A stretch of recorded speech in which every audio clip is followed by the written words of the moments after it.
സർവമംഗളമംഗല്യേ ശിവേ സർവാർത്ഥസാധികേ ശരണ്യേ ത്രംബകേ ദേവി നാരായണി നമോസ്തുതേ.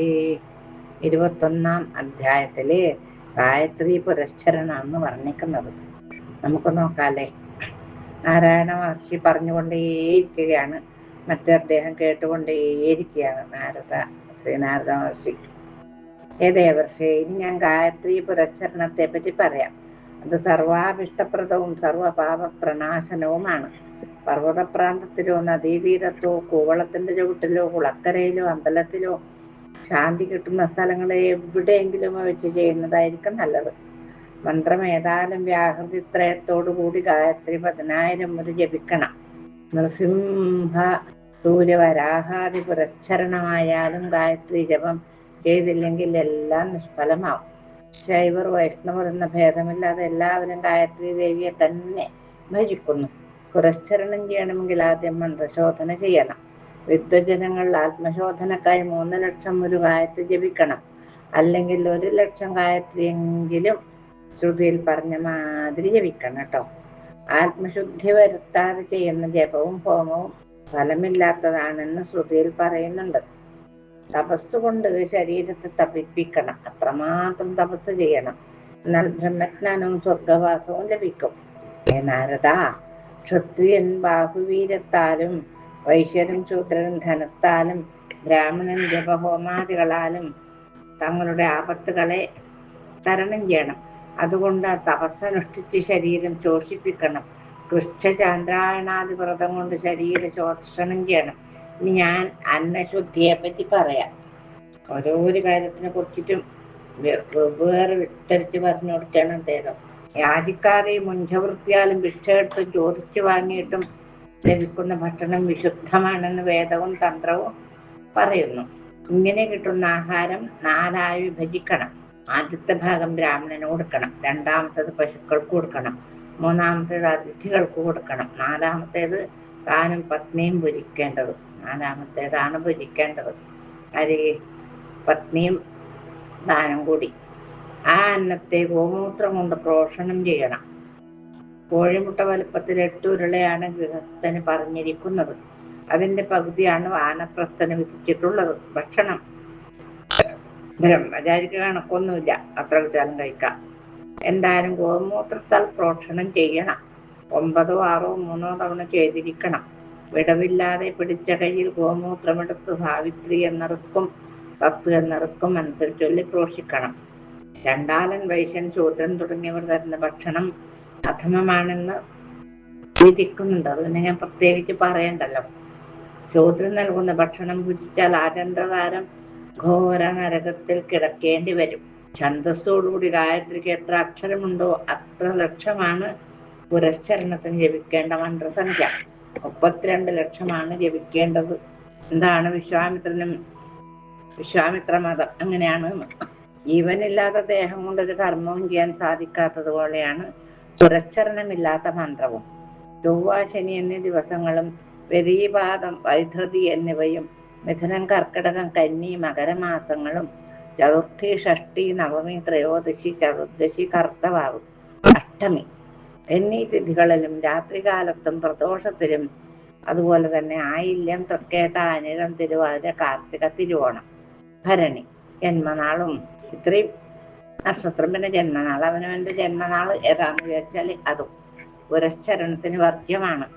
ചന്ദ്രബലവും ശുക്ലപക്ഷവും ചേർന്ന ദിവസം പുരസ്ചരണം ആരംഭിക്കാം. അതായത് വെളുത്തവാവിന്റെ ദിവസമോ അതോട് തൊട്ട് മുമ്പിലെ ദിവസങ്ങളിലോ എടുക്കാന്ന് പറയുന്നു.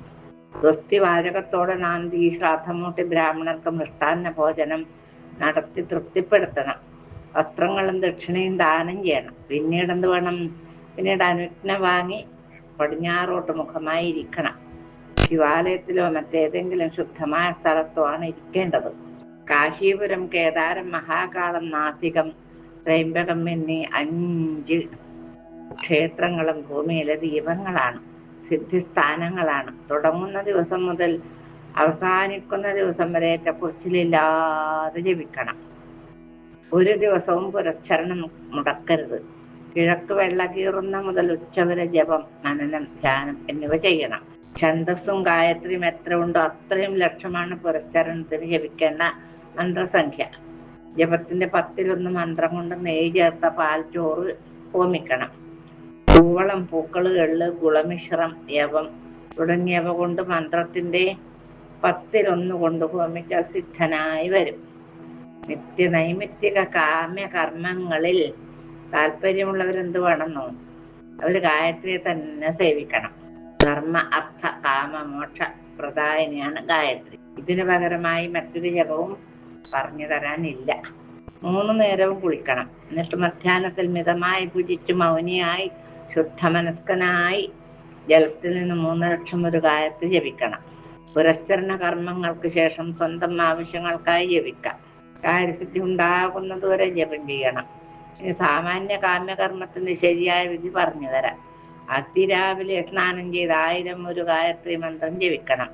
അപ്രകാരം ജപിച്ചാൽ ആയുരാരോഗ്യ സൗഖ്യം ലഭിക്കുകയും ഐശ്വര്യപൂർണനാവുകയും ചെയ്യും. സിദ്ധിയും ലഭ്യമാകും. താമരയിതൾ നെയ്യിൽ മുക്കി ഹോമിച്ചാൽ എല്ലാവിധ സുഖങ്ങളും മോക്ഷവും നേടാം. മന്ത്രസിദ്ധി വരുത്താത്തവർ ചെയ്യുന്ന ജപഹോമാദികൾ നിഷ്ഫലമായി വരികയും ചെയ്യും. ഇപ്പൊ എല്ലാവർക്കും താമരേന്റെ തളം പറിച്ച് നെയ്യിൽ മുക്കി ഹോമിക്കാച്ചാൽ എല്ലാവരും അതിന് തയ്യാറായാൽ അത് ഫലമില്ലാണ്ടാവും. പാല് കൊണ്ടോ തൈര് കൊണ്ടോ 25 ലക്ഷം പ്രാവശ്യം ആഹൂതി ചെയ്യുകയാണെങ്കിൽ അവൻ ജീവൻ മുക്തനായി തീരും. അഷ്ടാംഗയോഗം കൊണ്ട് എന്ത് ഫലമാണ് ലഭിക്കുന്നത് ഇതുകൊണ്ടുണ്ടാകും. ആരായാലും ആഹാരം മിതമായി വേണം ഭുജിക്കുവാൻ. ഒരു ദിവസം പഞ്ചഗവ്യം സേവിക്കുക, ഒരു ദിവസം ഉപവസിക്കുക, ഒരു ദിവസം വിപ്രാന്നം ഭുജിക്കുക. പ്രകാരം ഗായത്രി ജപത്തിൽ ശ്രദ്ധയുള്ളവനായിരിക്കണം. ഗംഗ തുടങ്ങിയ തീർത്ഥത്തിൽ സ്നാനം ചെയ്യുകയും വെള്ളത്തിൽ മുങ്ങിക്കിടന്ന 100 ഗായത്രി ജപിക്കുകയും അത്രയും ഗംഗാജലം സേവിക്കുകയും ചെയ്താൽ സർവ പാപങ്ങളിൽ നിന്ന് മുക്തനാകാം. മാത്രമല്ല ചാന്ദ്രായണാദി കൃഷ്ണ തപസ്സിന്റെ ഫലം കിട്ടുകയും ചെയ്യും. രാജാവായാലും ശരി, ബ്രാഹ്മണനായാലും ശരി, സ്വന്തം ഗൃഹത്തിൽ വെച്ച് തപസ് അനുഷ്ഠിക്കണം. ഗൃഹസ്ഥനായാലും ബ്രഹ്മചാരി ആയാലും വാനപ്രസ്ഥനായാലും അവനവനെ വിധിച്ചവണ്ണം പുരസ്ചരണം ചെയ്താൽ ഫലം സിദ്ധിക്കും. മോക്ഷം ആഗ്രഹിക്കുന്നവൻ എന്ത് ചെയ്യണം?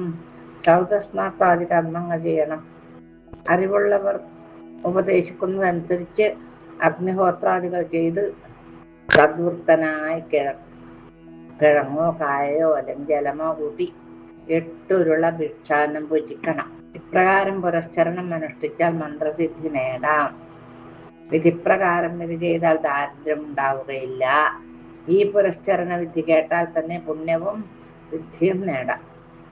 നമുക്ക് ഇത് കേട്ടത് കൊണ്ട് തന്നെ പുണ്യം ഉണ്ടാവും എന്നുള്ളൊരു മനസ്സമാധാനത്തോടുകൂടി ഈ ഗായത്രി പുരസ്ചരണ വിധി എന്ന് 21-ാം അധ്യായം ദേവീപാദങ്ങൾ സമർപ്പിക്കും. ഇത് കേട്ടാൽ തന്നെ പുണ്യം ഉണ്ടാവുന്നല്ലേ പറഞ്ഞത്.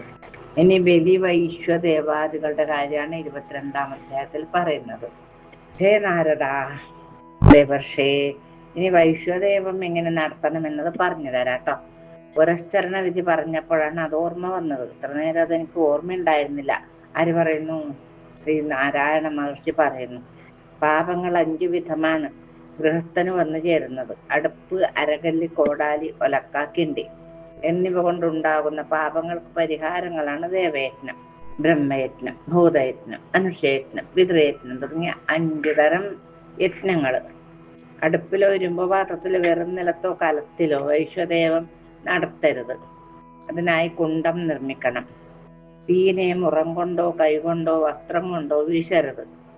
മുഖം കൊണ്ട് ഊതിക്കത്തിക്കണം. മുഖത്തു നിന്നാണല്ലോ അഗ്നിയുടെ ഉത്ഭവം. അതുകൊണ്ടാണ് മുഖം കൊണ്ട് ഊതിക്കത്തിക്കണം എന്ന് പറയുന്നത്.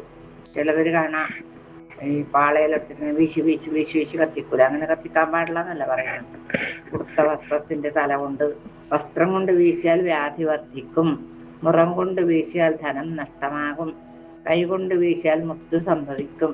മുഖം കൊണ്ടായാൽ കർമ്മസിദ്ധിയാണ് ഫലം. തൈര്, നെയ്യ്, ഫലം, ശാകം, കിഴങ്ങ് തുടങ്ങിയവ കൊണ്ട് ഹോമം ചെയ്യാം. ഇതൊന്നും കിട്ടിയിട്ടില്ല എന്ന് വെക്കാം. എന്നാലോ ഏതെങ്കിലും വിറകോ പുല്ലോ കിഴങ്ങോ നെയ്യിൽ മുക്കി ഹോമിക്കാം. എണ്ണയോ ഉപ്പോ പുരളരുത്. തൈരിലോ പാലിലോ അതില്ലെങ്കിൽ ജലത്തിലോ മുക്കി ഹോമിക്കാം.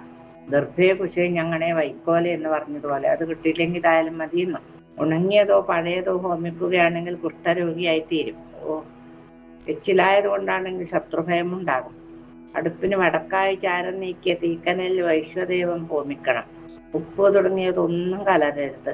വൈശ്വദേവം ചെയ്യാതെ ഭുജിക്കുന്നവൻ കാലസൂത്രം എന്ന നരകത്തിലാണ് പതിക്കുക കേട്ടോ. ഊണിന് കൽപ്പിച്ചതൊക്കെ ഹോമിക്കുകയും ചെയ്യാം. വൈശ്വദേവത്തിന് മുമ്പേ ഭിക്ഷക്ക് വന്നാൽ ഹോമദ്രവ്യം തന്നെ ഭിക്ഷ നൽകാം. വൈശ്വദേവത്തിൽ വരുന്ന ദോഷം തീർക്കാൻ ഭിക്ഷു ശക്തനാണ്.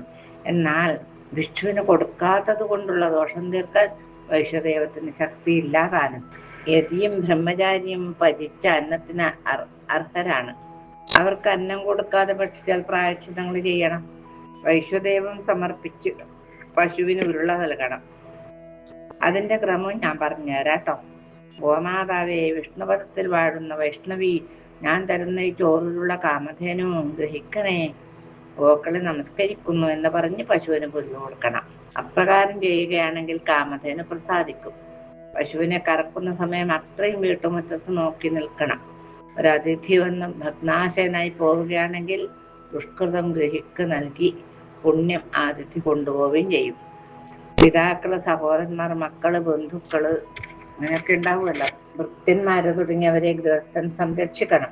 ഇതൊക്കെ ചെയ്യണമല്ലോ എന്ന് ചിന്തിച്ചൊരുവൻ ഗൃഹസ്ഥനാകുന്നില്ല എങ്കിൽ അവൻ ഇഹലോകത്തിലും പരലോകത്തിലും സ്ഥാനമില്ലെന്ന് നിശ്ചയം. ധനവാനായ ബ്രാഹ്മണൻ സോമയാഗം ചെയ്തതിന്റെ ഫലം ഒരു ദരിദ്രൻ പഞ്ചയജ്ഞം കൊണ്ട് ചെയ്താൽ അവൻ ധനവാനായി ഭവിക്കും. ഇനി എന്താ പറയണ്ടത്? ഇനി പ്രാണാഗ്നി ഹോമത്തിനെ പറ്റി പറഞ്ഞുതരാം ഞാൻ. നാരദ, ഈ ജ്ഞാനം കൈവന്നാൽ ജനനത്തെയും മരണത്തെയും ജയിക്കാൻ സാധിക്കും. ഇതിനെപ്പറ്റി നല്ലപോലെ മനസ്സിലാക്കിയാൽ ഋണത്രയത്തിൽ നിന്ന് മുക്തനാകുവാൻ സാധിക്കും. സർവ പാപങ്ങളും തീർന്ന് തന്റെ 21 വംശത്തെ ഉദ്ധരിക്കാൻ സാധിക്കും. ഇത് വിധി പോലെ ആചരിച്ചാൽ സർവയജ്ഞഫലം നേടാം. ഹൃദയമാണ് അരണി, മന്ധാനം മനസ്സ്, കയറ് വായുവാകുന്ന കയറ് ബന്ധിച്ച് ജഠരാഗ്നിയെ മതിക്കണം. കണ്ണാണ് ഹോതാവ്. ചുണ്ടാണി വിരലും നടുവിരലും തള്ളവിരലും കൂട്ടി പ്രാണാഹൂതി ചെയ്യണം. നടുവിരലും മോതിരവിരലും തള്ളവിരലും ചേർന്ന് അപാനനാഹൂതി നൽകണം. ചെറുവിരലും തള്ളവിരലും മോതിരവിരലും കൂട്ടി വ്യാനനാഹൂതി നൽകണം. അതിനുശേഷം ചെറുവിരലും ചുണ്ടാണി വിരലും തള്ളവിരലും ചേർത്ത് ഉദാനനാഹൂതി നൽകണം. എല്ലാ വിരലും ചേർത്ത് സമാനനാഹൂതി നൽകണം. പ്രണവം ആദ്യവും സ്വാഹ എന്ന അന്ത്യത്തിലും ചേർത്ത് പ്രാണാപാനാദി നാമങ്ങൾ ചൊല്ലി ആഹൂതി ചെയ്യണം. മുഖത്ത് ആഹവനീയാഗ്നി, ഹൃദയത്തിൽ ഗാസപത്യാഗ്നി, നാഭിയിൽ ദക്ഷിണാഗ്നി, സ്വാധിഷ്ഠാനമായ മധോഭാഗത്ത് സഭ്യാഗ്നി, മൂലാധാരത്തിൽ അവസത്യാഗ്നി, വാക്ക് ഹോതാവ്, പ്രാണൻ ഉദ്ഗാതാവ്, ചക്ഷുഷ് അധ്വര്യു, മനസ്സ് ബ്രഹ്മാവ്, ശ്രോത്രം അഗ്നീന്ധന്മാർ, അഹങ്കാരം യജ്ഞപശു, പ്രണവം ജലം, ബുദ്ധി യജമാനപത്നി, അവൾക്ക് അധീനമാണ് ഗൃഹസ്ഥൻ. മാറിടം യജ്ഞവേദിയാണ്. രോമങ്ങള് ദർഭകളാണ്, ധ്രുവങ്ങള്. പ്രാണമന്ത്രത്തിന്റെ ഋഷി സ്വർണവർണ്ണമുള്ള ക്ഷുധാഗ്നിയാണ്. ആദിത്യൻ ദേവത, ഛന്ദസ് ഗായത്രി. പ്രാണായ സ്വാഹ എന്ന് ചൊല്ലിക്കഴിയുമ്പോൾ ഇത് ആദിത്യദേവനാണ്, എനിക്കല്ല എന്ന് പറയണം. അപാനമന്ത്രത്തിന്റെ ഋഷി നറുമ്പാലന്റെ നിറമുള്ള ശുദ്ധാഗ്നിയാണ്. ദേവത സോമദേവനാണ്. ഉഷ്ണിക്കാണ് ഛന്ദസ്. അപാനായ സ്വാഹ എന്ന് ചൊല്ലി ഇത് സോമദേവനാണ്, എനിക്കല്ല എന്ന് പറയണം. വ്യാനാഹുതിക്ക് ഋഷി പത്മവർണ്ണനായ ഹുദാശനാണ്. ഇതിന്റെ ദേവത അഗ്നിയാണ്. ഛന്ദസ് അനുഷ്ടുപ്പാണ്. വ്യാനായ സ്വാഹ എന്ന് ചൊല്ലി ഇത് അഗ്നിദേവനാണ്, എനിക്കല്ല എന്ന് പറയണം. ഓരോന്നും അങ്ങനെ പറയണം. ഉദാനമന്ത്രത്തിന്റെ ഋഷി കൃഷ്ണവർണ്ണം കൊണ്ട് അഗ്നിയാണ്. വായുവാണ് ദേവത. ഛന്ദസ് ബൃഹസ്പതിയാണ്. ഉദാനനാഹൂതി ചെയ്തിട്ട് ഇത് വായുദേവനാണ്, എനിക്കല്ല എന്ന് പറയണം. സമാന വായുമന്ത്രത്തിന്റെ ഋഷി മിന്നിത്തിളങ്ങുന്നവനും മിന്നലിന്റെ നിറവുമുള്ള അഗ്നിയാണ്. പർജന്യനാണ് ദേവത. ഛന്ദസ് പംക്തിയാണ്. സമാനായ സ്വാഹ എന്ന് ചൊല്ലി ഇത് പർജന്യനാണ്, എനിക്കല്ല എന്ന് പറയണം. വൈശ്വാനരനാണ് മഹാ അഗ്നിയുടെ ഋഷി. ഗായത്രി ഛന്ദസ്. ദേവത ആത്മാവാണ്. സ്വാഹാന്തമായ മന്ത്രം ഓം പരമാത്മനേ നമ എന്ന് ചൊല്ലിയിട്ട് ഇത് എനിക്കല്ല, ആത്മാവിനാണെന്ന് പറയണം. ഇത്രയുമായാൽ പ്രാണാഗ്നിഹോത്രം കഴിഞ്ഞു. ഇത് വേണ്ടതുപോലെ അറിഞ്ഞു ചെയ്താൽ ബ്രഹ്മം തന്നെയായി തീരും നാരദ മഹർഷി. പ്രകാരം പ്രാണാഗ്നിഹോത്രത്തിനെ പറ്റി ഞാൻ സംക്ഷിപ്തമായി പറഞ്ഞു തന്നില്ലേ. അങ്ങനെ വൈശ്വദേവാദി വിധി എന്ന 22-ാം അധ്യായം ഭഗവത്പാദങ്ങളെ സമർപ്പിക്കുന്നു. നമ്മൾ കായേന വാചാ മനസേന്ദ്രിയൈർവാ ബുദ്ധ്യാത്മനാ വാ പ്രകൃതി സ്വഭാവാത് കരോമി യദ്യത് സകലം പരസ്മൈ നാരായണായേതി സമർപ്പയാമി.